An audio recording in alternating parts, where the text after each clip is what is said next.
Welcome back to Viking Central. This is the pregame show for Week 11 that's featuring the Chicago Bears coming to US Bank Stadium against the Minnesota Vikings.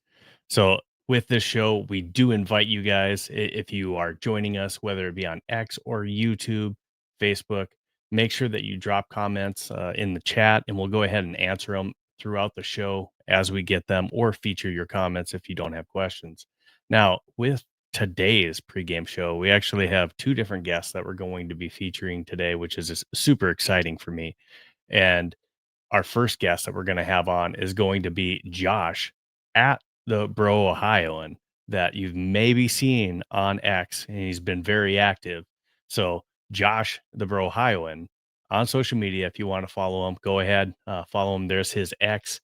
He is our first special guest that we have on the show. It's his first time on, and look forward to having him on multiple times in the future. So, with no further ado, I'm going to go ahead and welcome him on. Josh, how we doing? Doing great, man. Happy to be here, ready to talk some ball. Absolutely. So now, anyone that does follow you on social media is pretty aware with the type of Vikings content that you put out there. But if you want to talk us through, how active you are, the different stuff that you put on there, or if there's any other ways on social media that they can follow you. Yeah, to be honest, man, I had never even really watched games with other Vikings fan. I mean, I'm a Vikings fan in Ohio. You know, those are hard to come by. Sure. And on social media, I was just kind of screaming into the void on Facebook, and I mean that's probably the worst place to talk sports. And I started to get more into podcasts. Pat McAfee show and stuff, and they were Hmm. talking up Twitter as far as talking ball went. And so I slowly in 2022 started to migrate to Twitter and was like, oh, this is actually where it's at. This is where I can find my tribe and everything like that. And I have, man. And I would say if you do follow my page, it's a lot of satire, sarcasm, humor. I try to, you know, we as Vikings fans, might be the most tortured fan base there is. Very Absolutely. strong argument for it, and I try my best. I feel like I can be realistic when those times come, but I try to be positive and keep everyone reeled in to the best that I can. Which is sometimes very hard. People get mad at you for being positive sometimes, but I can usually laugh things off. But yeah, so I came up with me and my buddy were thinking about starting a podcast, sports Hmm. podcast, and he was like, "What should we call it?" I'm like, "I don't know, dude. We're just some bros from Ohio talking ball." I was like, "Why don't we just call it the Brohioans?" And he was like, "I like that." And I was like, maybe I'll just make that my Twitter name until we do." We never Hmm. did, and it's stuck with my Twitter name. So Sure. that's really the lore behind it all. Well, you put out some good content, and there's a lot of different individuals on X that they follow the Vikings. They're diehards, and as you mentioned, yes, we're a tortured fan base, but that also is what makes us super loyal Hmm. to our team. So those individuals that especially in the season that right now we haven't had some things going our way, that's really when you start seeing some of the true fans come out that are still sticking with the team and aren't just bandwagon or hey, I'm gonna go, check out another team. I'll be back, once you guys are better. Those true fans that stick with the team through thick and thin. You're one of those guys, even in Ohio. So do appreciate the different content that you put out there and appreciate you joining the show. For those of you out there that are those Vikings diehards, we are always looking to bring other voices on here, whether it's two, three, four of us on here too. We do want to make sure that this is a platform where we can bring on some different voices to talk Vikings football and share those different opinions. But having Josh on today is great. We have a fantastic show. Later on in the show, I'll be joined by Sean from at Bears No Context, and he's actually going to break down some of the Bears keys of the game, what they think they need to do to try to get a win at US Bank Stadium. But Josh and I are focused on Vikings winning this game on Sunday, and I think we're able to do it. I think that is definitely within the realm of possibility. We beat this team in week one, and I get that. both of these teams are in different places. But let's go ahead and let's take a look at the tail of the tape. So Bears come into this and having a successful season. So they're not bottom dwellers right now. We are, but they're in first right now at 6-3 in the division. Overall, they're ranked number 13. Offense is ranked 10th. They've really been kicking in gear now this second half of the season so far. Uh, Caleb Williams is really starting to come into his own. And I talked a little bit with that on with Sean. So Sean actually recorded a segment with me, and one of the things that he talked about that you'll see later in the show is we kind of discussed where Bears fans were with Caleb Williams last year, with again some of those highs, and there was still a lot of lows last year with Caleb Williams, where there was even talk where they wanted to bring in their backup quarterback and uh, bench Caleb Williams. So I mean, they went through some of those lows, and with a rookie quarterback, which basically that's what we're having to deal with right now, is some of those highs and lows with JJ McCarthy. He's only had 4 starts, so we're seeing some of the fan base struggles that they went through last year, and now they're starting to see some success. And hopefully that's something that we have to look forward to. Maybe not just this year yet. Hopefully there's still highs there, but you know, going into next season, because you're not going to find out everything about JJ McCarthy this year. You probably won't until the end of next year of whether or not you think you got the guy.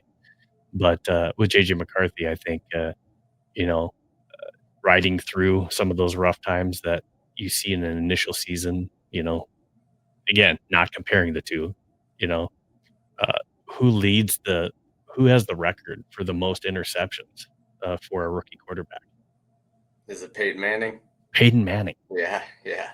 you know. So I mean, just and again, not comparing the two. I'm not saying he's going to be Peyton Manning, but gosh, I mean, you just got to look at uh, you know there's been a lot of quarterbacks that just haven't had success early, and some of the ones that have, Jaden Daniels, CJ Stroud, you know, had those some sophomore slumps, if you will. So it's hard to get a really good baseline, especially when JJ's not starting the entire season. So, Right. Yeah, Caleb, I mean, when he was the number one overall pick, he was looked at as generational when he came in. You know what I mhm, mean? Like, that's what they thought they were getting in. Last year, they were, first year starters. And let's be honest, Bears haven't had this big history of great quarterback play. I mean, you could make an argument probably at the end of the season that Caleb might be the best they've had ever already. Like they've never even had a 4,000-yard passer. And that's one reason I was glad we got to play them week one. I was like, okay, we return all of our coaches, no coaching turnover. They got brand new coaches. They got a brand new offense they're trying to implement. It might be a little bit rusty at first. And that first drive, man, Caleb was slippery. We kept feeling like we were closing the pocket in on him, but he does mhm, best when he can move around and make plays. And man, and he showed you on that first drive, in that first game when he was running to the sidelines and it was a third down and he just threw one as hard as he could right on the money, right on the sidelines, man. And he'll do that, but then he'll have those plays where it's like an easy pass and it's in the dirt a little bit. He's still young. These guys are so young, man. So much pressure on them. There's a lot of moving parts. He's in a new offense, but they mhm, have looked better as the season's gone on. I mean, their record, whatever, say what you want about it, but all you can do is play who's in front of you. Yeah, they haven't really beat any good teams, but they have a winning record and they're only getting better. You know what I mean?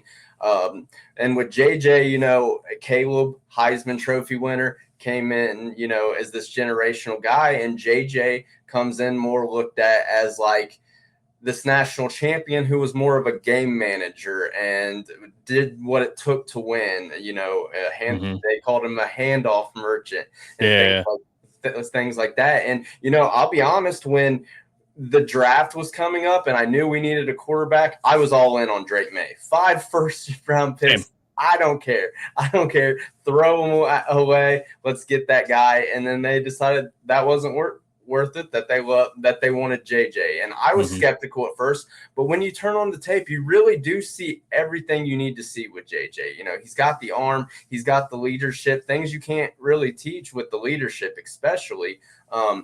And we got the guy. If we ever have had a guy to bring it out of him, we do now, and we got talent around him.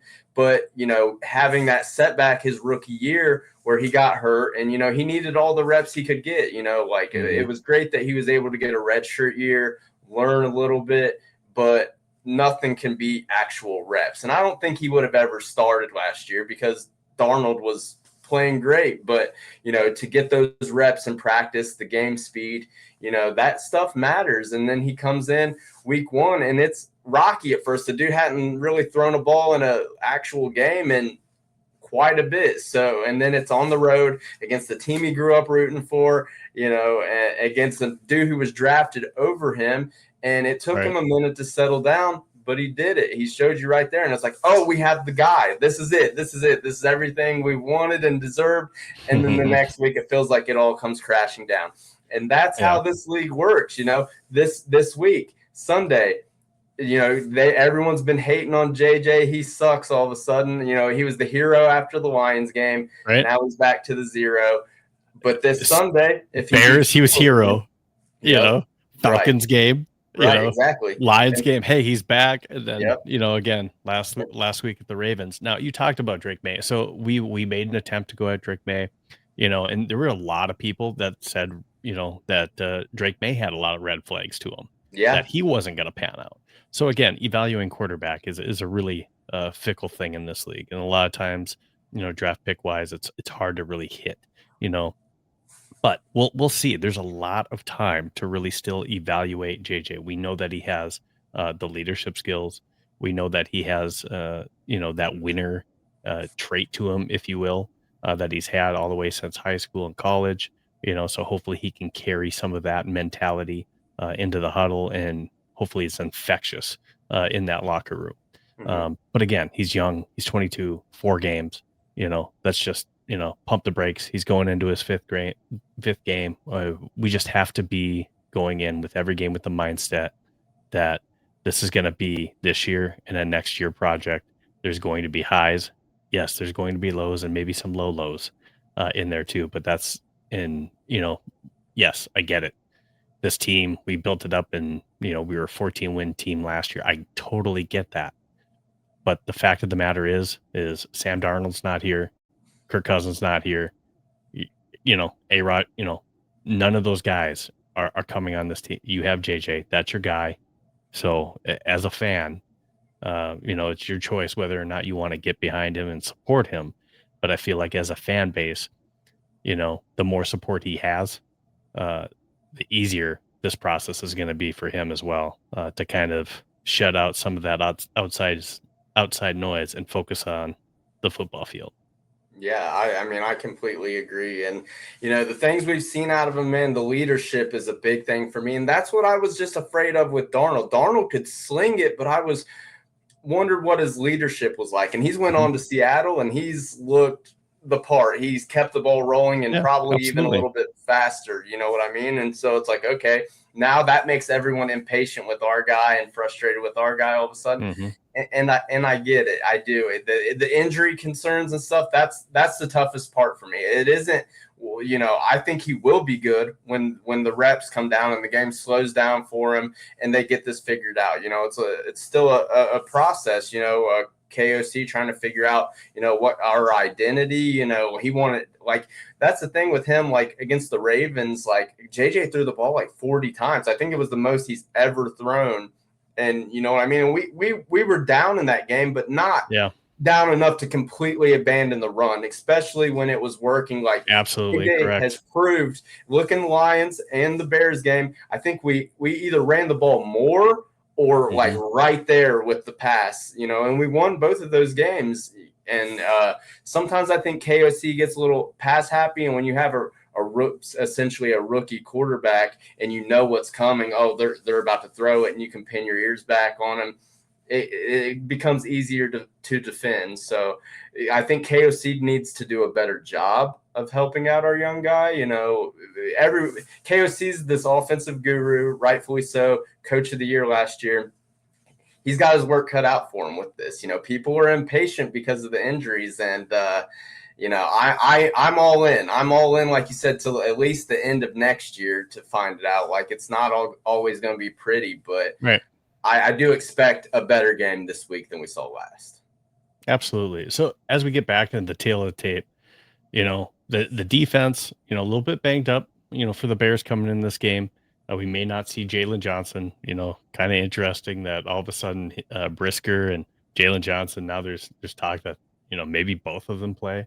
Mm-hmm. Of course that would happen for us. But, again, their defense has been vulnerable to the pass game. Now, you talked about it a little bit on the run. This is something that I've been harping on as well, too. We have to be able to stay committed to the run. Now, part of Absolutely. that is we can't get down big in games to where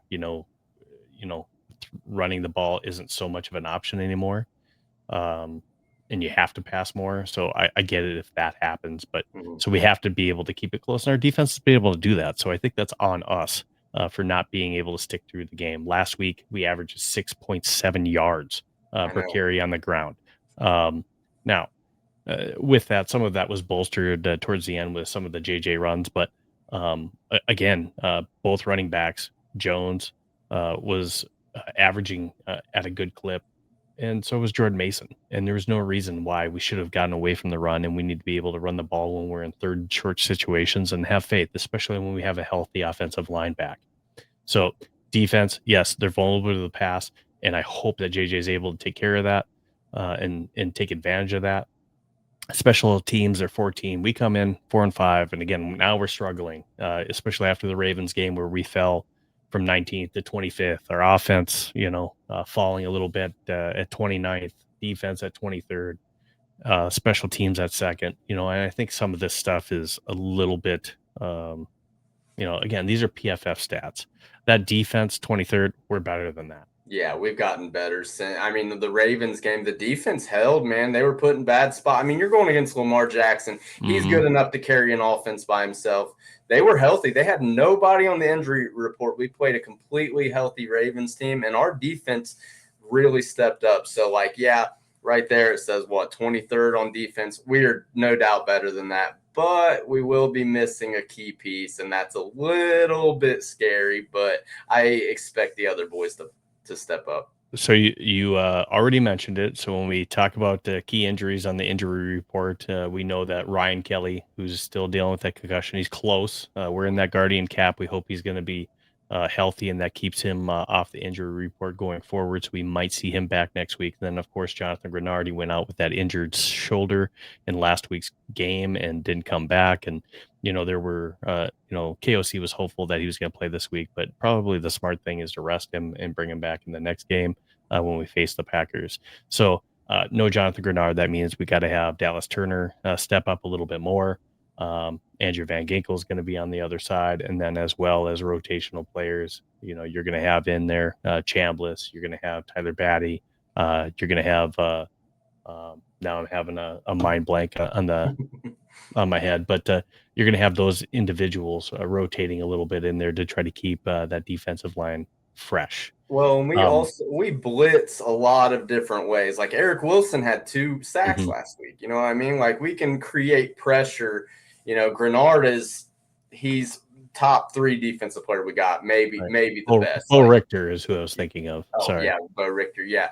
So losing him, yeah, it is a big deal. Like Flores might have to get a little more creative, with Mhm. certain things, which if anyone's capable of it, it's him. The first game we were kind of getting, and kind of the story of the year a little bit, we were getting to Caleb. We just weren't finishing. Like he was slippery.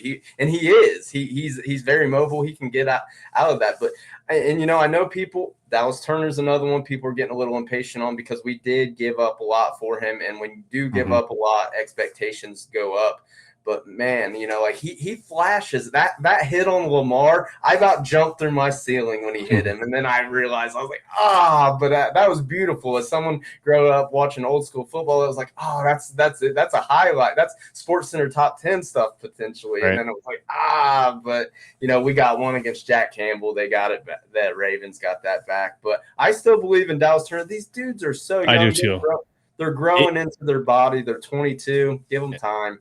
That's the key. He's young. He had to grow into his body and get stronger and bigger. He is fast, but some of the technique, you can't just have one move Right. in this league either. And I think that's something that Dallas Turner has gotten better this year, and I think we're only going to see him grow even more. Now, what I want to do is I want to jump into, because I don't want to miss out on our sponsors.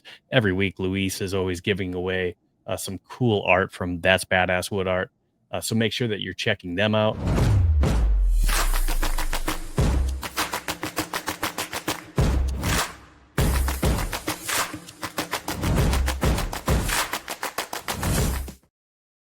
That's badasswoodart.com. They sponsor our post-game show, Badass Player of the Game. Go ahead and use that code VC15 for 15% off.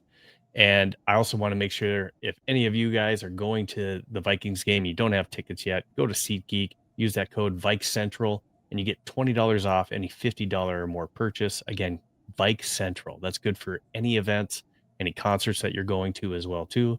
So go ahead and use that and get that extra additional $20.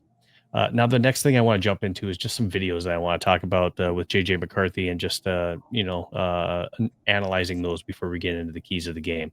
So just one second, I'm going to go ahead and bring up the very first section, which is towards the end of last week's game.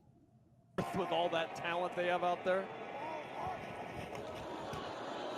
McCarthy on first down, too tall for Jefferson, and the pass incomplete. Alohi Gilman trying for the.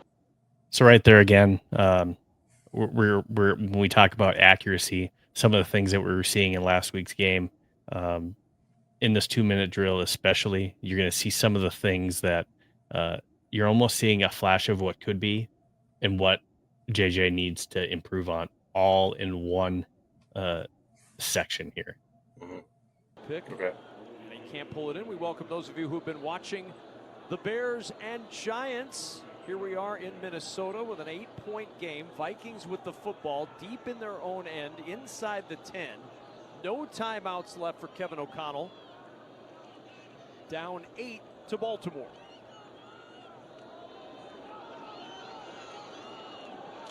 Minnesota led at halftime. And one of the things I wanted JJ to work on from last week, I believe you're going to see on this play. In this second half to stretch the lead. McCarthy from the end zone. Nobody in front of him. Mm-hmm. McCarthy with some room across the. Yeah, he's capable of that, man. He's got some wheels. It's deceptive, but he can run when he needs to, and that's hard to defend when you got a guy who can throw, as hard as he can, and he could, because he's got. I mean, Hawkinson compared his throws to a young Stafford. He's got zip. That's the no problem. It's the touch passes and accuracy. If he gets that down, man, he's going to be really special. Yeah, the first two games he struggled with. If his read wasn't there, and again he had pressure, he'd pull the ball down and run. He wasn't keeping his eyes down the field and looking. And when he came back for the Detroit game, that's one of the things I wanted to see him change and improve on, and he did. But then the mistake that he was making in both the Detroit game and for most of this Ravens game until towards the end of the game is when he had green grass in front of him, he wasn't taking off to run it and just pick up, even just like when it was 3 yards. Yeah, that instead of throwing that on that Jefferson interception, he had a first down. It was all exactly. green. I get it. It's Justin Jefferson. You want to give him the ball as much as possible, but in this league, take what they give you sometimes. You know what I mean? And that was right there. So it's a learning experience. Absolutely. So you definitely saw that. Mm-hmm. And this is what he could be. He has that mobility. He has that skill that some of these good running quarterbacks have. going into it. They had not played well all day long, and then they were able to find a way in the fourth quarter. Can they find a way here on this final opportunity? Very next play. McCarthy again with pressure coming. Didn't step into the ball, but he was able to get it to Hawkinson. Open field tackle by Keon Martin. No timeouts. Clock will continue to run. Under a and now on this next snap. play, you're going to see a little bit more of that inaccuracy. Taking some time. He seems to be a lot more accurate when he steps into the football. Too much of it. 2nd and 6. Steps into the throw. Over the middle, incomplete. Yep. Jalen Naylor, the closest. So incomplete on that pass. Bring up 3rd and 6. Shout out to Jalen Naylor, by the way. What a dog this year, dude. He was. So good. So they're going to bring that up right here. Yeah. Okay, 124. Look at how many targets. Dude, he was nails, and people were so low on him in the preseason. I guess in camp he was dropping a lot of balls, and then the injury right before the season started, we panic traded for Thielen, and he's done nothing but ball, man. Naylor, that is. So I'm going to go ahead and fast forward this to one of the other key plays of the game. Again, this is what could be. This is an absolute thread. Yeah. From J.J. McCarthy to Jalen Naylor. And again, this is a great job by Jalen Naylor for not only making the catch, but keeping his feet in bounds and the awareness of where he is at. 10.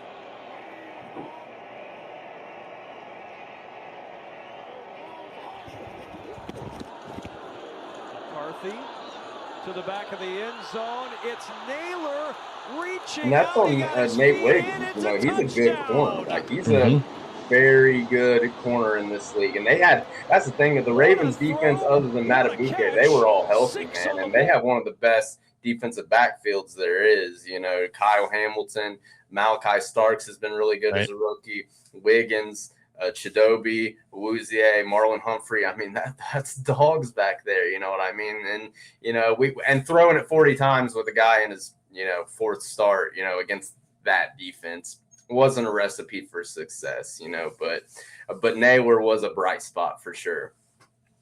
Absolutely. Now, if some of you guys didn't see, you know, again, JJ had 12 targets in that game. And obviously, you know, there was a little bit of heat that he took as far as, you know, the effort that he put in to maybe go get some balls, maybe even contest them during that Ravens game. And I think that's all fair and valid. You know, and he even mentioned that, hey, you know, he wants to see that year 3 fire that he had. You know, he posted on his Instagram with that famous Bills catch that he caught one-handed. And, you know, so is this a turn back the clock game for him? We'll see. You know, he got the targets last week, and some of that is a combination of, hey, JJ has to be more accurate. And some of it, you know, at least last week was, you know, hey, you got to catch that ball, you know. You know, when you're getting, and he had 2 of these. I want to say one in the Detroit game and then also one in the Ravens game. If JJ's hitting you on the hands, you got to catch those. Yeah. You know, so, you know, no matter who that is for the receiver, you know, he had one of those in the Ravens game that, you know, would have been a touchdown again. That, you know, I believe that was one on the drive where we ended up going for it on 4th down and couldn't punch it in. Right. Regardless, that's a game changer there, and you got to be able to do that.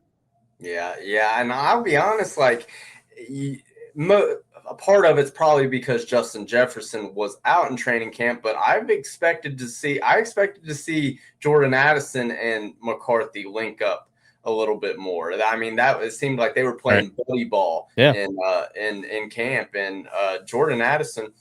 He's proved he's a number 1 wide receiver in this league, you know, and if they are covering Justin Jefferson, you know, have bracket coverage on him or rolling the defense his way, Jordan Addison should absolutely eat. And we have a tight end who's paid as a top 5 tight end who should absolutely eat. Like Naylor did, you know, I hopefully this game we have so many weapons that, you know, there's plenty of mouths to feed, and from game to game it can change. I'm fine with that, but I really would love to see Addison get going this game, man.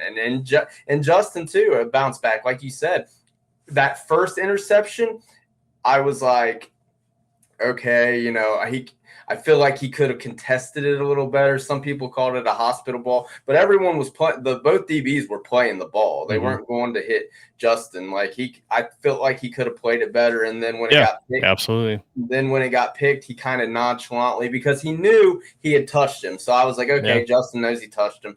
But that second one, still. Right. No, I get it. Don't leave it in the ref's hands. That second one, though, I get it, setting the edge, whatever, but that's a bad look. Like, did he need to make the tackle? But it just seemed like, the dude got like 15 yards, you know what I mean? Like downfield, because Justin just wasn't hustling. And that's just not a good look from a captain. You know what I mean? Yes, he's paid a lot. If he would have got hurt on that, this is football. You take a chance every single play, every single move you make out there. You know what I mean? And the objective is to win the game.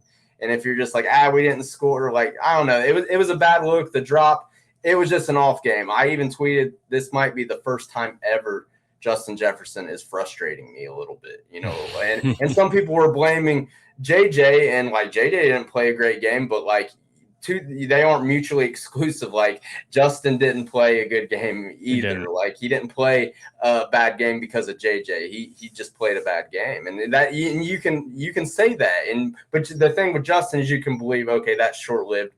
He's going to bounce back, and I have no doubt he will, especially if he's coming out and saying, hey, I need to lock in. I don't know what he's got going on, and he's been nothing but, a first-class teammate person since he's been on our team. So if anyone deserves a little grace, it's Justin Jefferson. He's had a revolving door at quarterback lately. I get it. That the way he's covered, it can all be frustrating, but we have a young quarterback. He needs you out there giving it his all. You're all every play. You're a captain. That's why you're voted a captain. That's why you're also paid that much.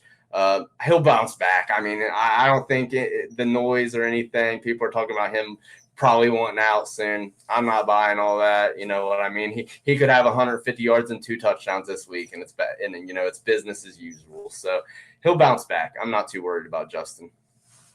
Couldn't have said it better. You're spot on with that. So, and that's why I got you on the show, right? Let's talk about Vikings key to victory. So these are some of the 5 things that I kind of want to bring up, and I'm going to drop off my banner on the bottom here, just so you can see that bottom one in here. But again, if you have questions for Josh or I about the Bears Vikings game, go ahead and drop them on X, YouTube. Make sure if you're not already following us, go ahead and do that as well too. But I'm going to go ahead and talk about these. Neutralize the Bears pass rush, protect JJ McCarthy in the pocket.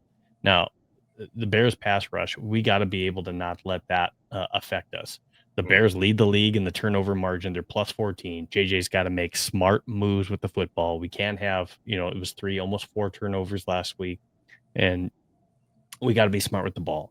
So obviously we've taken a lot of sacks as well too. So giving up pressure or 8 false starts, shooting ourselves in the foot, that's not going to help us be able to continue drives. It's going to kill drives, especially on some of those 3rd down plays. So JJ's got to have time. Offensive line's got to give him the time in the pocket as well too. So let's just go ahead and try to neutralize that Bears pass rush. Right. We have Christian Darrisaw this time, which Christian Darrisaw or Justin's school, you know what I mean? So having him back helps. And the Bears pass rush, Montez Sweat's a very good player. Their pass rush struggles outside of that, but they just picked up Chauncey Gardner, CJ Gardner Johnson, CJGJ, and he's one of those guys I think he had like 2 sacks last week. So they're getting a little bit more creative with ways to get a rush in there. And he's one of those guys who loves to talk, and he's a little bit of a menace. And I hate playing against those guys, but when they're on my team, I kind of like defenders like that. I kind of wish we had one that kind of ran his mouth and wasn't so liked and stuff, but they have him. So, we have Darrisaw now. That should help with that, but keep an eye on Chauncey Gardner-Johnson, man. Don't let him get in there, because he gets a sack and he gets that mouth running. That's something you don't want to see. Sam Bynum used to be our guy, right? Yeah, right. He used to be that guy. Nick on X says, do you think KOC goes to a more quick pass scheme this game for once? I believe key to victory tomorrow is getting the ball out within 2.5 seconds. I think yeah, I mean, we can do some more of that, but again, you can't be afraid to extend the field because that's where people are going to load the box on the Vikings. And at the same time, you already have people that are playing close up coverage and putting hands on Justin Jefferson at the line. So some of those plays are advantageous to what teams want to do against JJ as well too. So you got to kind of mix it up. And I think getting the play action and getting JJ rolling out is a good thing, not only for his legs, but it's also a good thing if he can be more accurate once he's outside the pocket and stepping into his throws and layering that in. So Yeah. thanks for that, Nick. I appreciate that. Yeah, the Bears can be had over the top. They can be. Absolutely. So I absolutely with the quick games because that gets Hmm. your quarterback in a groove and his confidence going. Okay, we're rolling now. Keep the Yes. play action, the run game, but take those deep shots. Hmm. Jalen Johnson. They just announced him out. He's not playing. I think Stevenson is playing. Brisker said he plans to play, but they can be had over the top. So keep hitting those little short passes. Get your quarterback in a groove, but take those shots too because we can get one. We can get one on them. But yeah, don't abandon the run. Quick game, but Hmm. definitely still take a few shots over the top.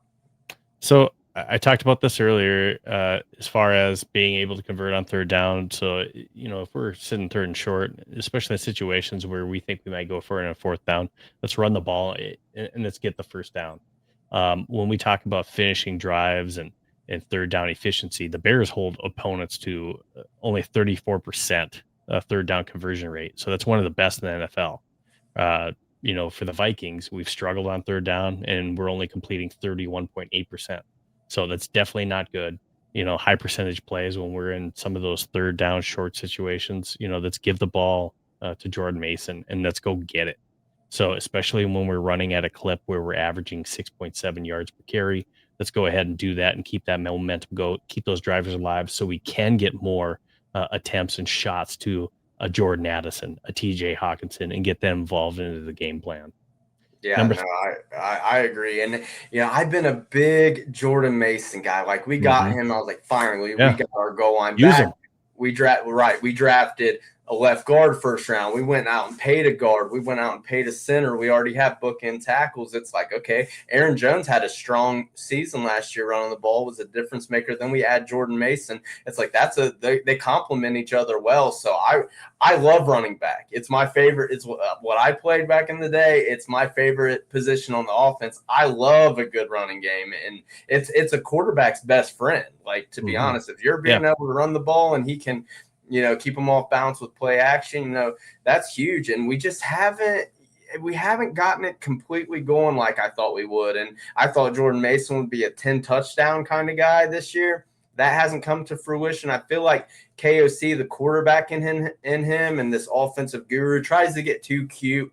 Sometimes, hey, just get the first down. You know what I mean? Like if it's second one or whatever, and you want to go over the top because you think you can run on third and one, maybe. But sometimes just extend the drive, or if it's on the goal line, run it in, man. Mhm. It doesn't have to be some crazy play. You know what I mean? Just keep it simple and let's set our young quarterback up for success because sometimes I don't think we quite are. And I think we already kind of talked about three. We need to run the ball effectively instead of that 100%. play action. They're vulnerable deep and setting up that play action. I think letting JJ be able to use his mobility, whether that be, hey, if you see green in front of you, and nobody's absolutely open downfield, JJ, I want you to run the ball and I want you to use your legs and get that first down or pick up a big play. Right. So let's move to number 4, limit explosive plays and protect the back end of the defense. So, we've been burnt in some games where Eagles, Lions on some of those big explosive plays. Now, Roma Dudze Mhm. is going to come in here with the hope that he can burn us in the deep game as well. He's a fast player on the back end. We got to make sure that we have that over the top safety coverage on him too. It's going to be hard you can't just cover him man, and we run a lot of zone defense. So hopefully we have that over the top coverage for him. So, but limiting those explosive plays and being able to protect that back end of the defense, I think, is one of the most important things. We're a bent, when we're bend, don't break. that's where we're able to help our offense and keep us in the game. And that's how some of these games that we should maybe sometimes not have had any business being into, we've been in the game because the defense has done a really good job. But Yeah. what we can't do to the defense is we can't turn over the ball and constantly leave them out there on the field when they just came off the field and put them in bad situations and short field situations as well. Right. And Ben Johnson is a very good offensive mind. He sets Mm-hmm. things up. He knows how to get his playmakers the ball. And Odunze is a guy. And Colston Loveland started playing better recently. The fans over there are really high on Luther Burden, waiting on him to be unlocked. You still have DJ Moore over there. They've got guys who can get one on you. So they got it. They got to keep everything in front of them. The thing for me, do not let Caleb get outside of the pocket and make those plays. Like he was killing us that first game with it at first, and then we settled down and got it together. But they got the guys who can hit those, and we got to watch it. And Ben Johnson will set that kind of stuff up. You know what I mean? He will. Mm-hmm. And Isaiah Rodgers got hit with the double move, against AJ Brown and everything like that. Keep everything in front of you. Bend don't break. They're gonna get some yards. They have talent. You know what I mean? So the Bears, this is maybe the best Bears offense that I can remember in at least a while. You know what I mean? They're on the come up, and I knew they would be, and that's why I was glad we played them week one. And on the road we got them, and at home, it should be the same in my opinion, but. They are good, man. You can't look past them. It's a division game too. Keep everything in front of you. Absolutely. Last one I have is mix up the offensive tempo. So, sorry, I have to keep the Ravens, keep the Bears guessing on this one. So mix up that tempo and make sure that we're not making silly mistakes to where we're putting our offense. Don't get cute with it. Yeah. So we want to mix up that tempo and play fast when we need to, whether it be a 2-minute type situation. But it seems like whatever is working in the scripted offensive plays in the beginning of games is totally working for JJ McCarthy. Mm-hmm. He is very successful in that first part of games where he is able to absolutely, for some reason, he feels more comfortable, confident. He's on target with his plays, and we're having success. So hopefully we can build on some of that and take that into this game and be a little bit more successful as well.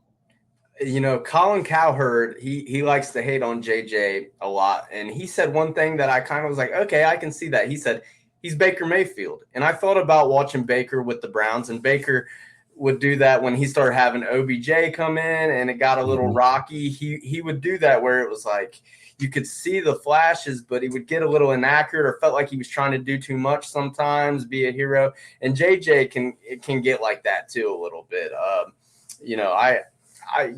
Keep them off balance. Change the tempo. But that first drive against the Ravens, it was like, oh, he's here. He just beat the Lions. Then the first drive against the Ravens, it's like, oh yeah, And then the rest of the game, it wasn't quite so pretty. So I don't know if he just gets a little amped up, but I expect him. I really expect him to settle down some this game. They said he had. Which I know might not mean nothing. It might be BS, but they said he had some of his best practices throwing the ball this week, So they really needed to look in the mirror after that Ravens game.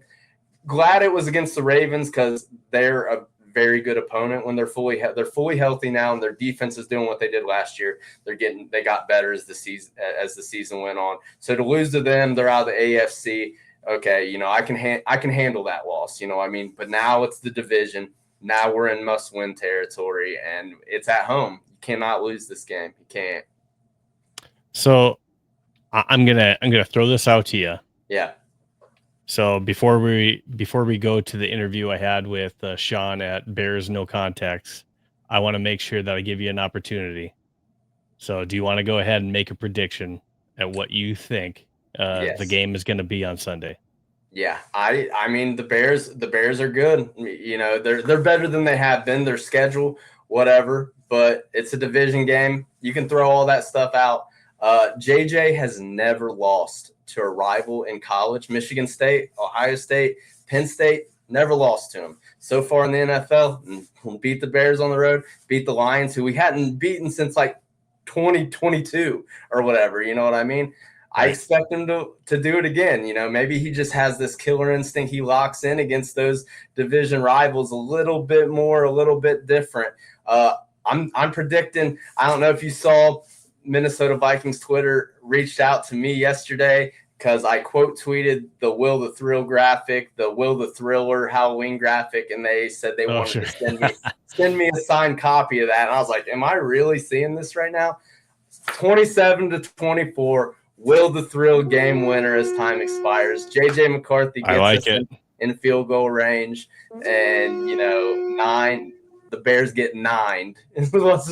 That's my prediction. Division game. That's what I'm expecting.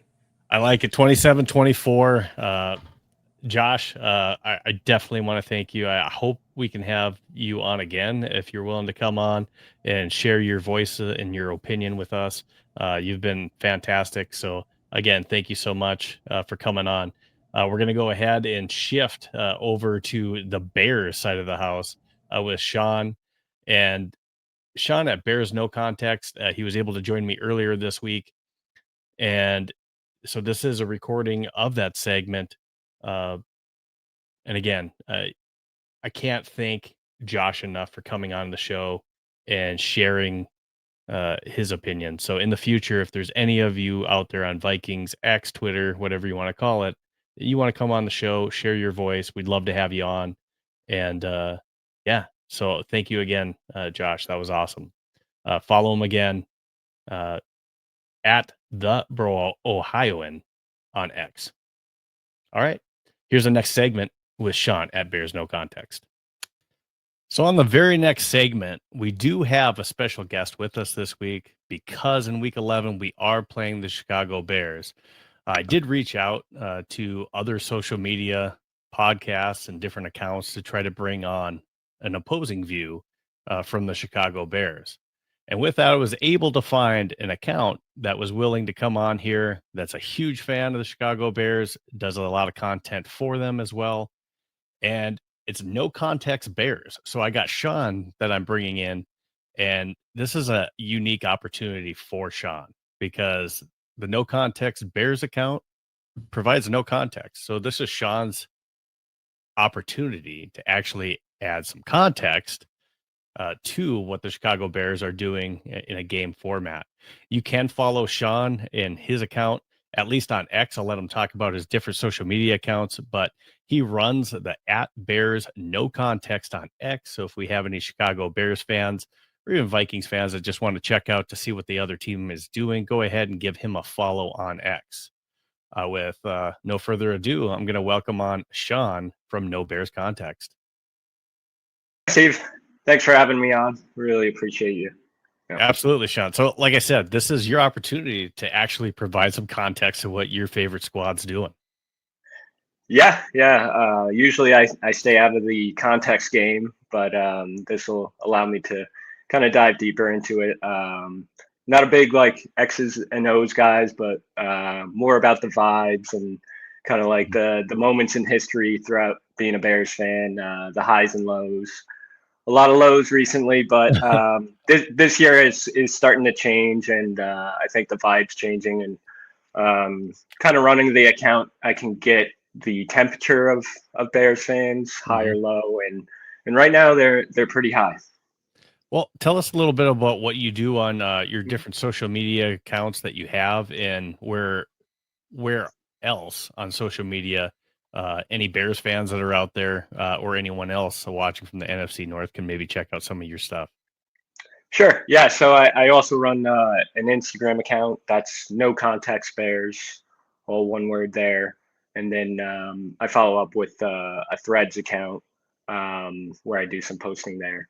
But mainly I'll just share moments throughout time of the Bears leading up to opponents like the Vikings. I'll just share random plays that we all remember.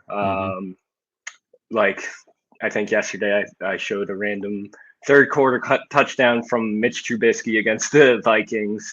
But all these moments where, I'll post them and I see fans kind of comment like, oh, I was at that game, or I remember that. So I've been doing that for a couple years now, and seeing those kind of responses of just like of people remembering these random plays throughout history, I'm like, oh, they're kind of like fans like me who don't forget those moments, even though they're super small. But yeah, so I've been doing mostly that, and then during the game, I'll post whatever I can, whether it's odd moments, because I try to capture screenshots of someone's face looking a little bit off, or the score bug with a fun stat, things like that. But try to stay out of the bigger highlight kind of moments, because the bigger accounts are going to tackle those. But those moments where a fan would be like, "Oh, I remember that," and then kind of capturing that on Twitter or on X now. So yeah, that's kind of the main goal. Well, you guys definitely have some more context that you can provide in a positive light for this season. You guys are 6-3. Apologize, wrong graphic here. Taking a look at the tail of the tape for week 11, you guys are you guys are looking good in most of the rankings, at least by PFF stats wise. Overall, you guys are ranked 13th. Offense looking good at 10th. Now, again, last year, Caleb Williams, you saw some flashes, but just wasn't putting it all together. This year, a much more polished passer. Caleb Williams is really showing that he has the opportunity to really cement and justify maybe that number one ranking. Now, Drake May, at least fantasy wise, especially too. Drake May is having a good season, and he's got the Patriots looking great record wise. But Drake May and Caleb Williams, I mean, because Jaden Daniels, he's kind of having that CJ Stroud sophomore slump kind of going on, and of course some health problems there. Bo Nix, yes, they have a good record, but Bo Nix hasn't exactly been consistent either. I mean, I think the defense has really been carrying the Broncos through a lot of those moments, minus the Giants game that the Broncos had. But Caleb Williams is starting to come into his own a little bit more this year. Your defense, it's ranked 24th, and you've gotten into some shootouts like with Cincinnati, but again, big plays down the stretch from Caleb Williams helped you stay in that game to win the game. Special teams 14th, whereas on the opposite side of the spectrum, we're ranking last in almost every category except for special teams, where Will Reichard and Miles Price, except for last week, of course, have really kept us really high in the rankings. We're 4 and 5. To us, this Bears game at home is an absolute must win for the Vikings if we have any chance of making the playoffs. Yeah, that was actually going to be a question I was going to pose to you of whether or not this is a must win, but definitely seems like it, especially looking at your schedule for the next couple games with the Lions and Packers coming up. But yeah, to be honest, I think those numbers are a little bit of a lie, because the Bears could easily be 2-7 this year. They had 4 miracle wins, against the Raiders, the Bengals, and then last week, games that, a ball bounces a different way. And, we're looking at 2-7 with questions about Ben Johnson and questions about Caleb. And, when we were 0-2 at the start of the year, the questions about Caleb and all that, and whether or not we could shake this kind of curse of the last like 4 or 5 years came up. But the only thing to kind of cure that is winning. And we started doing that with the Cowboys game. We put some good film out there. And I think since then we've kind of followed up and kept that momentum going. But, after, the dust settled after Sunday, I kind of took a step back and was like, this could this could have looked a lot worse. I think we're getting wins where the last few years we haven't. It's like the complete opposite where those things were happening to us. I feel like I've seen plays that we're making done to us in the past, and now it's in reverse. And Caleb's just he's like maturing in front of our eyes. He was always like a very mature quarterback coming out, like mentally. But the last few games, it's just like everyone's trusting him, even the veterans. The veterans are like, yeah, this our guy, and that's kind of rare to see in a second year quarterback because I think a lot of Bears fans forget that he's only 2 seasons in and he's still very very young. So and we're already expecting the world out of him. So personally, I tried to zoom back a little bit because I've seen those stats and we're in the top 10 in a bunch of offensive categories, but when I thought about it, I was like, I don't think we've played a complete game yet. We've had a lot of quarters where we can't do anything on offense, and a lot of it has to come out in those kind of 2-minute drills where that's where the offense starts to come out. And well, as a Bears fan, you kind of worry. You're like, this isn't sustainable, So as good as those numbers are, and it's great not to see, the bottom of the ranking as we've had in the last few years with Justin Fields and Trubisky in those quarterback categories. I'm still a little hesitant to go all in. Yeah, I mean, I think we can relate. As far as having to scramble towards the ends of games to really win. I mean, look at week 1. JJ McCarthy played three and a half quarters of not great, just ugly football. And then needed just one hell of a comeback to even win that game. But that's how he's been in both of his wins. The Lions. Now the Lions game was a little bit different. He started out hot. He went cold for a long time and then had to come back hot again. Now the thing that we've seen with JJ McCarthy is he has a tendency of doing really well in those initial scripted drives. And then after that, I don't know if it's a combination of the play calling, or what it is, but he just seems to struggle after that. But then when it gets late in a football game, then it's like he hits a different gear.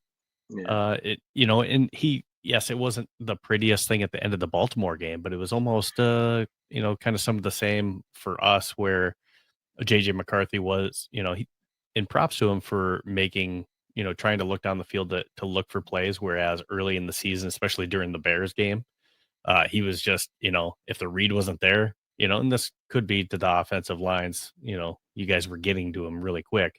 He was just abandoning the pass and he was committed to, I'm going to run for it. Yeah. Whereas we saw it in the Lions game and in the Baltimore game, he's now keeping his eyes downfield to try to make a play. But what we saw in the Ravens game is that, he kind of did not want to run the ball. And even when he had open grass in front of him until late in the game, and then it was too late at that point to really do anything about it. So hopefully we see a little bit, just make good decisions when you're in that moment. So we can relate to that. JJ is 2-2 in these games. Obviously, he's always going to be compared to that same quarterback class that Caleb Williams is part of. But obviously, Caleb Williams has quite a few starts under his belt versus JJ McCarthy. So we're definitely going to always see him compared, even though, clearly there's a little bit of an advantage as far as experience goes. And you guys are now now starting to see the fruits of the patience, in the rough year that you guys saw. Can you just talk to, because as a Vikings fan base, I'm not trying to glaze JJ McCarthy, but what I am trying to say is you guys went through some of the growing pains with Caleb Williams that first year, So can you just kind of talk about your fan base also trying to go through, hey, the ups and the downs, and right now, yeah, obviously, we're experiencing some of those downs, but being patient and now seeing it maybe pay off a little bit with Caleb Williams in him in his second year now starting to show, learning from some of those mistakes and showing some experience and maturity. Yeah, I think it's something we've seen since day one with him. The talent's there, Mhm. um, the playmaking ability. He can roll out, to his left and throw right-handed, kind of like that Jeter-esque throw, Sure. where he's jumping, and you see those and you go, whoa, that's not normal, kind of thing. But then I think last year there was a lot of like decision making down the stretch, last 2 minutes, and obviously you can blame coaching. I think uh, I'm I'm a little bit of a Eberflus defender, as he definitely should have been fired, but his defensive coaching for the Bears was fantastic. We had some great defenses during his term, but in terms of like game management, those last 2 minute things, I think he was very bad, and I think that really hurt Caleb, because Caleb, Hmm.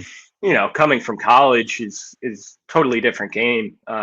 Because in those last 2 minutes, it matters if you take a timeout at 2 seconds before the 2 minute warning, and you have to keep that all into consideration while making amazing plays that are like razor thin holes to get to a receiver. So I think, as bad as last year was in terms of the style of losses, Hmm. they're just like horrific, heartbreaking, all that. And he didn't get injured. He played. I think I heard yesterday that he's played every snap since he's come into the league. So I think he just got thrown into the fire, and there's no better way to learn than that. Every Bears fan remembers the Thanksgiving game from last year where they didn't call a timeout in time, and the game just kind of ran out. And as bad as that was, I'm not seeing anything like that this year. Whenever we're in those, that final 1, 2 minutes, the timeouts are being taken correctly. He's getting out of bounds at the right time. He's making the right plays. And that, I don't think you can learn unless you go through it, really. And Yeah. that's why, I think from what I've seen of McCarthy, obviously he doesn't have, he's got what, 4 games? This would be his fifth coming up. Correct. So from what I've seen, he's definitely got the talent. He's got the drive, that that little extra that kind of makes a difference in winning or Hmm. losing a game. But it's just time, and patience, and not getting injured is the big thing. Is that Caleb went through all this stuff and didn't get injured, so it was just nothing but learning. And I'm sure he got beat up a bit, but if you can get through it and stay healthy, then you can make that turn in your second or third year. Hmm. I think with McCarthy, you kind of have to look at him as a rookie. He's almost like a redshirt freshman in a way. So I think just give him time, and Yeah. we'll see. I think we're at that point where you guys were last year, midseason, with Caleb Williams. You guys have the weapons, just like the Vikings have weapons on offense. But there was some inexperience as far as having, making the right play, Mhm. maybe running backwards and taking sacks he shouldn't have taken last Sure. year, with Caleb Williams. And then, maybe some accuracy concerns last year with Caleb Williams too. And I feel Mhm. like we're going through all of that with JJ McCarthy too. And you can tell me, is this true with your fan base? I mean, there was some clamoring at times, at least that I was hearing, for fans saying, that's put in Tyson Badgett. Yeah. So, we're hearing some of that. We got Max Brosmer, especially with, possibly some injury on the right hand for JJ McCarthy. But is that fair to say that you guys were dealing with some of those same things that we're having to go through now? Definitely. Yeah. I mean, there's always going to be 20% of the fans that overreact, and they're very loud. And, if Caleb throws an incomplete pass on something that, should have been completed, they'll jump out and try to get that, that dopamine hit. But we also have a good problem in that Tyson Bagent is a very, very good backup. Right. And he could probably start on a few NFL teams right now. And he's very likable. This offseason, he took kind of they signed him, and we had this friendly contract, right? Exactly, yeah, and it was this heartwarming moment where now he can pay for his family and all that, and that just the Midwestern fans just love that kind of outside feel. Looking in. I thought that was an awesome moment as well too. Exactly, yeah. For him to get paid, and I thought that was an awesome move by the Bears for sure. Let's jump into what you think the Chicago Bears need to do now. There's several things that the Vikings need to do to get a win here, to really just kind of fix the mistakes from last week. But take us through what you think are your keys to the victory for the Chicago Bears. Yeah, so I think number one is to keep McCarthy in the pocket. You kind of talked about that fourth quarter in week one, where he kind of used his feet to open everything up.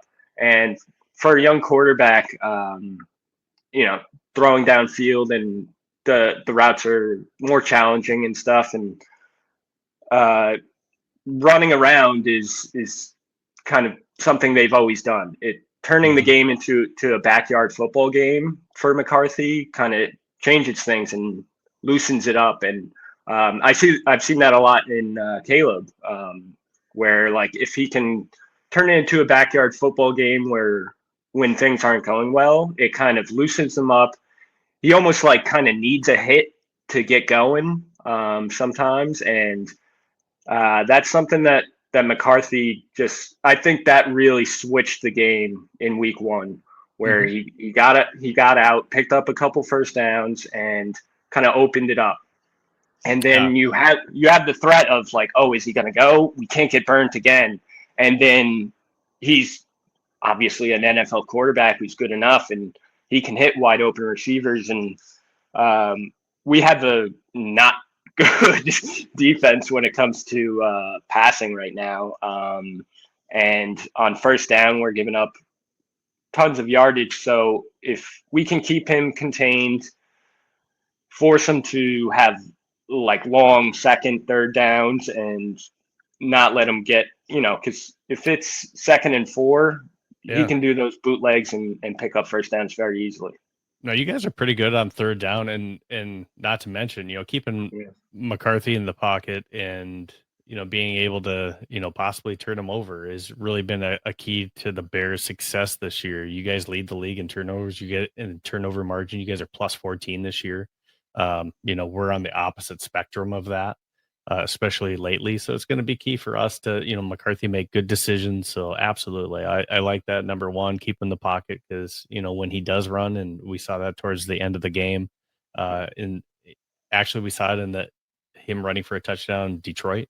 We saw it with the Bears game in week one, and we saw it again, at least it being effective towards the end of the game against the Ravens. He does have that ability and that mobility to move and pick up some first downs with his legs. So I like that one. Yeah. And then number two it's more about playing a complete game. That's something they haven't done all season. They've had some fast starts where they have that good first scripted drive, and then second quarter they kind of fall flat.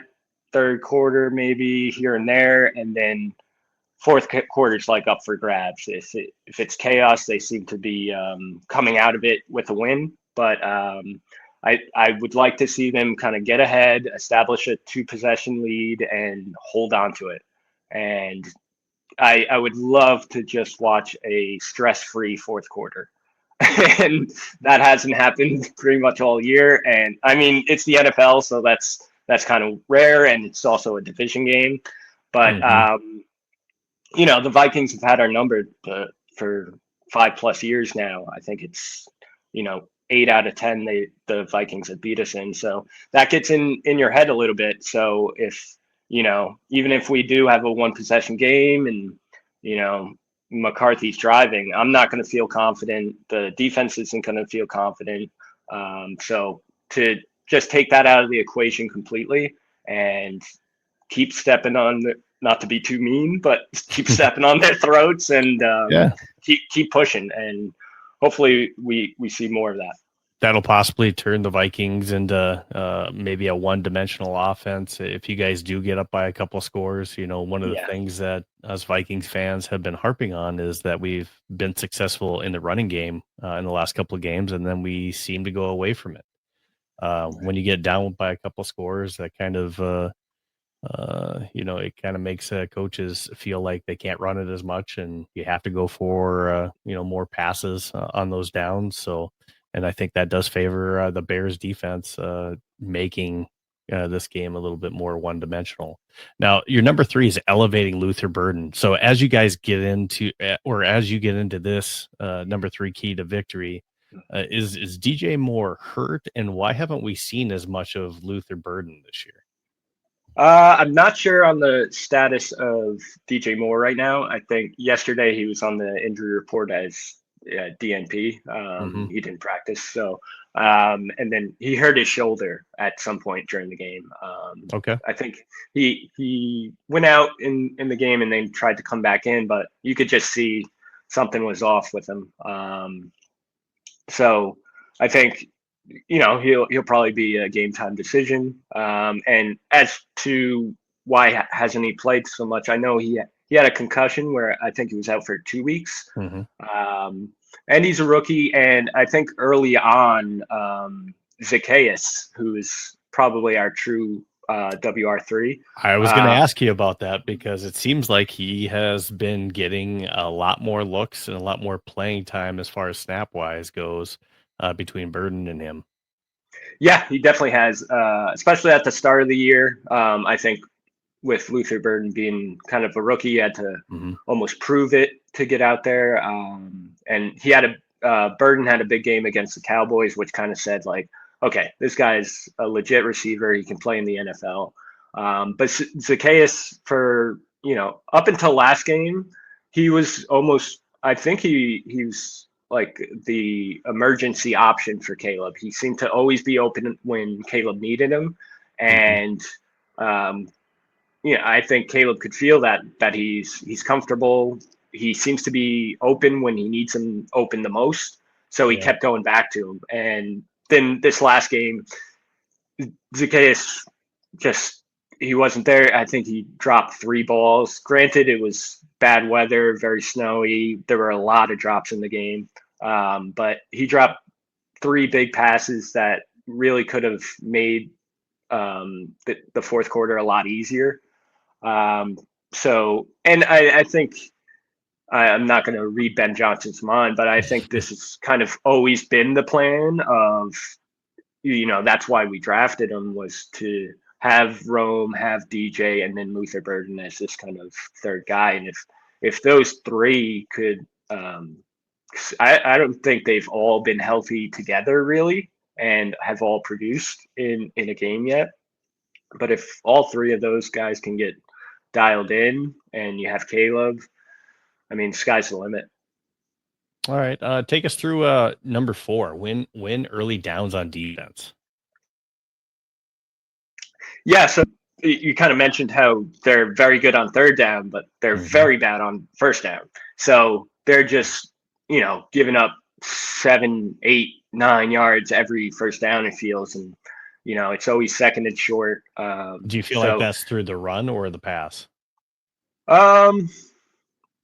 Probably definitely a mix of both, but it feels like the run where yeah, it's almost like they don't know what's coming. And then second and short, and then you have kind of the option to do whatever you want on second and short. And for someone like McCarthy, if he can have options on second and short where he's like, I can run, I can pass down deep. I think that's something we got to take away from him.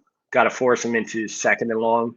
People don't talk about second and long as like an important thing, but I think it's one of the most important things. Obviously, you can have short first downs because of penalties or whatever, and I think we need to clean that up too.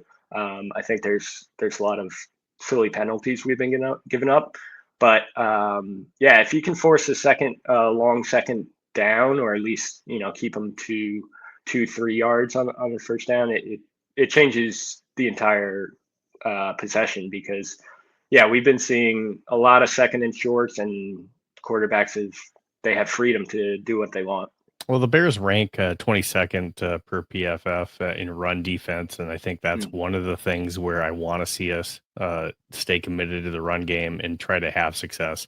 Because on the opposite spectrum, of course, we've been shooting ourselves in the foot, and when we get into those third and long situations, and even fourth down situations, JJ McCarthy has not been good in those situations. So obviously, we want to stay away from those, and any team does. But I definitely think that is crucial for us as well. Yeah, noted. I'll pass that along to the team. Stop relying on late game magic, right? Yeah. I think that kind of goes for both teams. But talk us through, the late game magic and what you mean by stop relying on that, other than getting up by a couple scores. Yeah, I mean, as amazing as it's been, it's so fun to see that happen, especially with the opposite has been happening to us for the last few years, and so it just feels good. Like it feels good to have some good luck on our side. But like I said, when I kind of zoomed out after the win, it's like, this can't last forever. You can't rely on it. It's not sustainable. And that's something that can turn on a dime, where it's a lot of momentum, and it can carry over into the next game. So if we have a late fourth quarter drive that fails, that carries over into the next game, and you're like, we're not going to do it this game. And right now we feel like if we're down in the fourth quarter, we're going to win, and which is great to have, but it's just not sustainable. If you look back at all these kind of magical drives, you can find a play where you're like, you got away with that one, and you're like, oh, that could have really gone bad. If we look at the Bengals game, you needed a missed tackle by like 3 defenders, for that touchdown to Loveland to open up.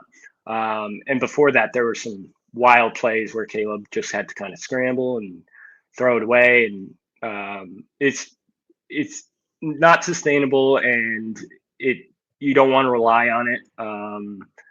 And we need to build leads. Like you can't win if you're behind 14 in the fourth quarter. I mean, maybe you can beat the Giants, who were at the end of a coach, and Jackson Dart got hurt last game. So I think if Jackson Dart's healthy last game, we lose. So staying away from that, and it's no way to keep going. Yeah. So I got some quick, I'm just looking for, just a quick couple word response on it. Do you think DJ Moore is on the Chicago Bears next year?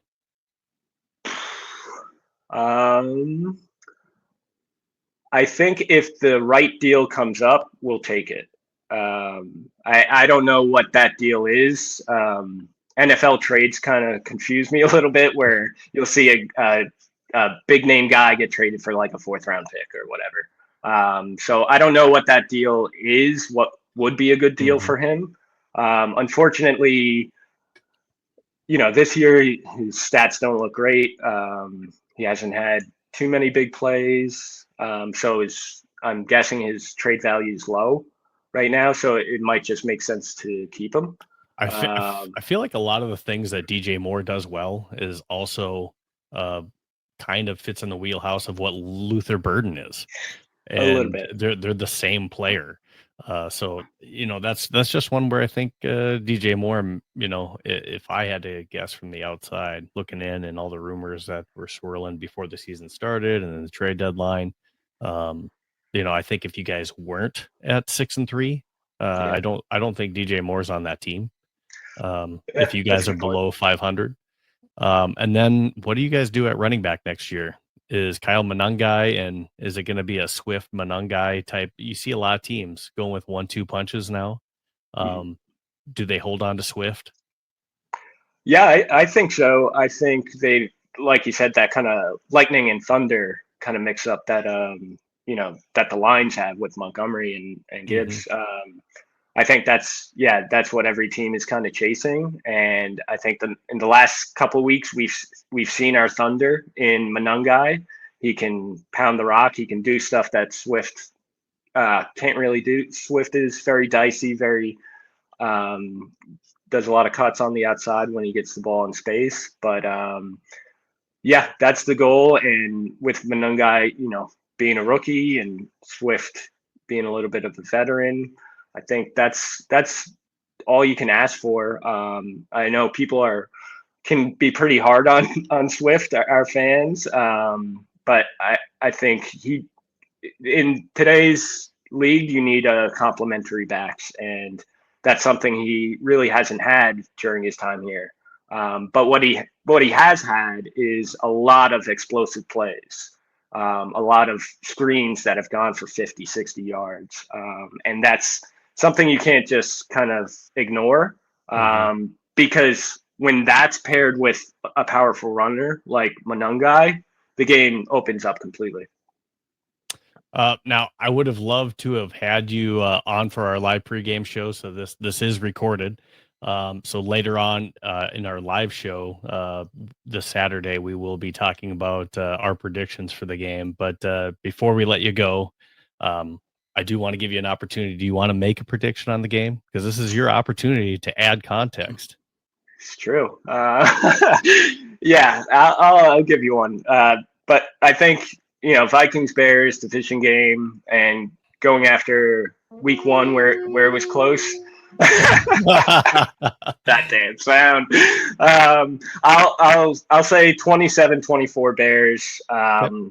Last second field goal, last second drive again. As much as I don't want to go through that stress, but I don't see it really going any other way. But either way, it'll be close, and I think McCarthy will have a really good game. I think it'll kind of ease any tensions Vikings fans are having, because I think he'll be very good in this league, and I think he'll be a problem in this division for us. Excellent. Well, thank you, Sean. Again, any of you Bears fans or anyone in the NFC North that wants to check out what Sean is doing, at least on X, you can go ahead and follow him. I think you have other links there too for your other social media for Threads and Instagram, but go ahead and follow him at Bears No Context on X. And I think I had that wrong on the little banner I put up. So at Bears No Context on X. So again, thank you so much, Sean, for coming on the show. And I hope when we play the Bears later in the season, we can have you back on.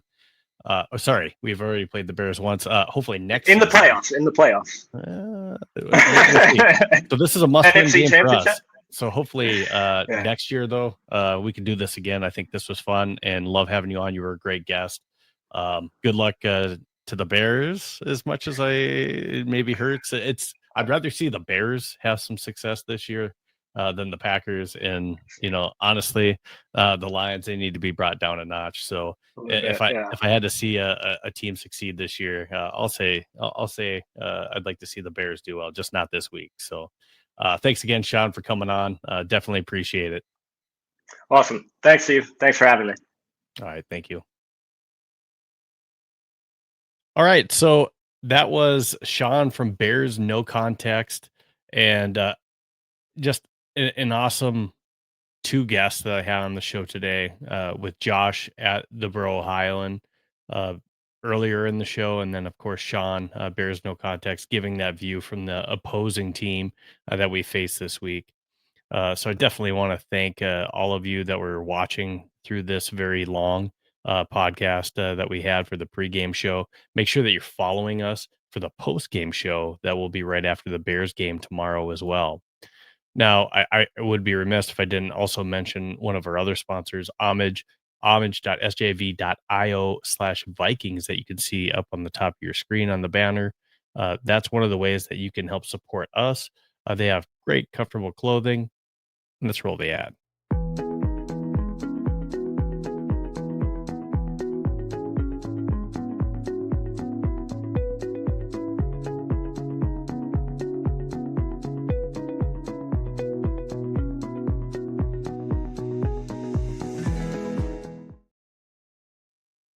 So we had predictions, from both Sean and Josh, and I'm going to get into my prediction here. But before I do, I had a couple of different comments on here too.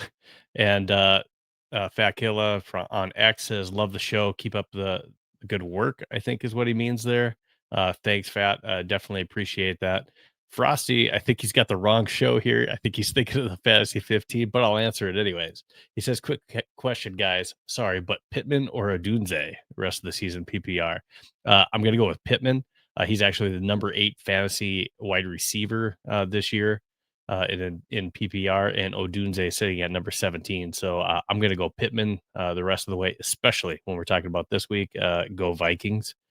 So I'll, I'll shift on that one and make sure that I go Pittman.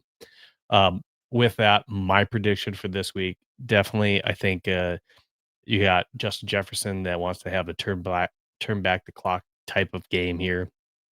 I think just a lot of things working where I think just the whole team, after the way last week went with all the miscues, the penalties, the turnovers, I just think that there's hopefully a fire this week in a must-win game against the Bears at home, where we fix and correct some of that stuff and we come out just guns a-blazing. So for me, I'm going to go the Minnesota Vikings 31 and the Chicago Bears 28. That's my prediction. I think the Vikings in a must-win game. They have to have this game, and I'm predicting the victory on Sunday. So again, join us tomorrow, right after the game, or shortly towards the end of the game is usually when I like to go live for it, depending on how close it is. But join us for the post-game show for your comments and questions. We'll answer those as best as I possibly can. We'll see who joins me for the post-game show too. And yeah, go Vikings. Skol. Go get that win. And thanks again for everyone watching, tuning in. Make sure that you're following us on X, YouTube, Facebook, and also on TikTok. And then if you haven't already, please make sure that you're also following us on our Substack. We have really good articles on our Substack. Just make sure that you go check them out, read them, and follow us there as well. So for Viking Central, I'm Steve, your host, and look forward to a Vikings win on Sunday, and we'll see you again next time. Thanks, everyone.